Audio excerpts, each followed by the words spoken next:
ওমা, ওরা কি হ্যাঁ, তুলছো? এটা গিমে শাক। এই গিমে শাক দিয়ে আজকে তরকারি বানাবো, বুঝতে পেরেছো?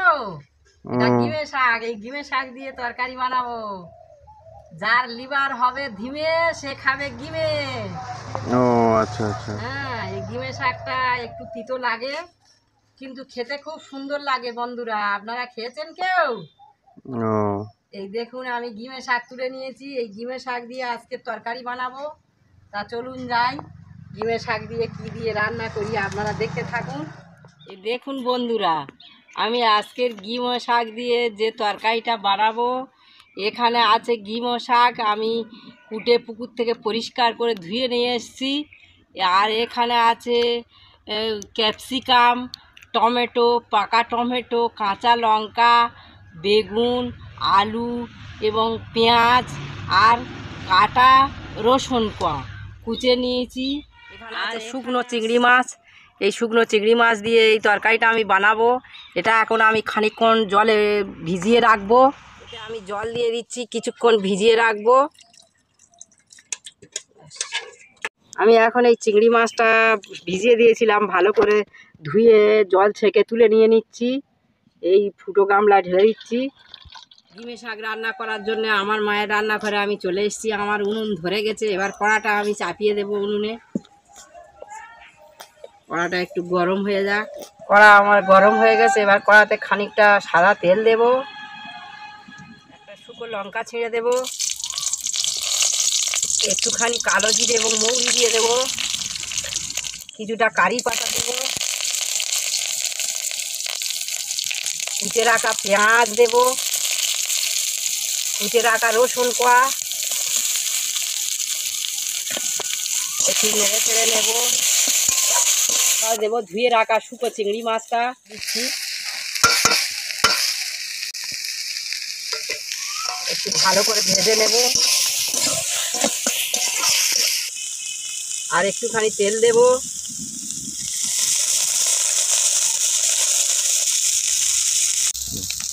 এবার দেবো চেরা করা কাঁচা লঙ্কা, আর দেবো কুচে রাখা পাকা টমেটো,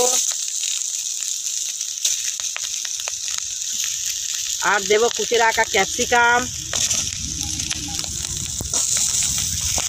ঠান্ডা নেড়ে চেড়ে নেব, কিছুটা হলুদ গুঁড়ো দিয়ে দেব, আর দেবো স্বাদ মতো লবণ। এবার দেবো কেটে রাখা বেগুন এবং আলু দিয়ে দিচ্ছি।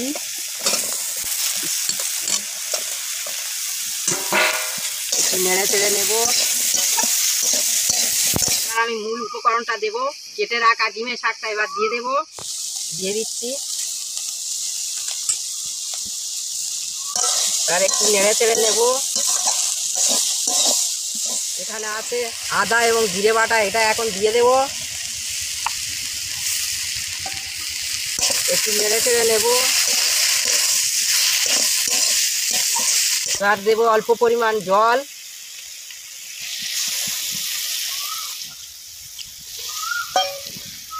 একটুখানি নেড়ে চেড়ে নেব। এবারে ঢাকা দেব। আমি এটা একটুখানি খুলে দেখব।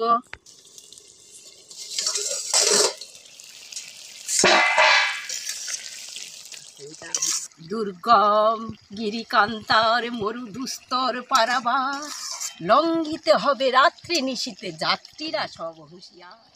আর একটুখানি ঢাকা দেব। এবারে একবার খুলে দেখবো আমি। এটা হয়ে এসেছে। এবার একটুখানি দেব জিরের গুঁড়ো, দিয়ে নামিয়ে নেব নেড়ে চেড়ে।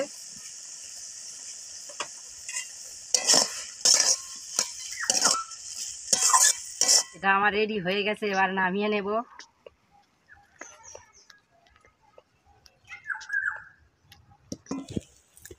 এই দেখুন বন্ধুরা, আমার তো গিমে শাক রান্না হয়ে গেছে। আপনারা যারা গিমে শাক খেতে চান না, ঠিক এইভাবে বানিয়ে খাবেন, দেখবেন খুব সুন্দর লাগবে। কারণ এই গিমে শাকে অনেক উপকার আছে। যাদের লিভারের প্রবলেম আছে তারা যদি এইভাবে বানিয়ে খান, অনেকটা লিভারের প্রবলেম সেরে যাবে। তাই বলছি বন্ধুরা, আপনারা এইভাবে বানিয়ে খাবেন।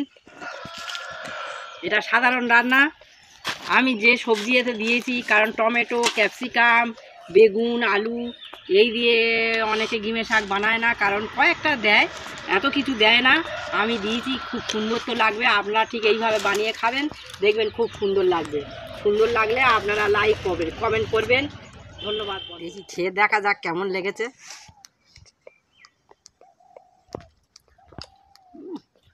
অপূর্ব লেগেছে। বাবু খাবি নাকি? না আমি খাবো না, খাবি না কেন? এসব তিতো হতে আমার ভালো লাগে না। আরে বাবা, এর তিতো নেই, এর সঙ্গে যা পড়েছে তিতো কমে গেছে। ও ঘিমে শাকের কত উপকার। এটা খুব সুন্দর তো লেগেছে, খুব তিতো লাগেনি, সামান্য তিতো আছে। আপনারা জানেন, যারা খাবেন বাড়িতে বানিয়ে এরকমভাবে খাবেন, এবং বানিয়ে খেয়ে যদি ভালো লাগে তাহলে আমার চ্যানেলটা পুরো দেখবেন, দেখে তারপর সাবস্ক্রাইব করবেন, কমেন্ট করবেন, লাইকও করবেন। ধন্যবাদ বন্ধুরা।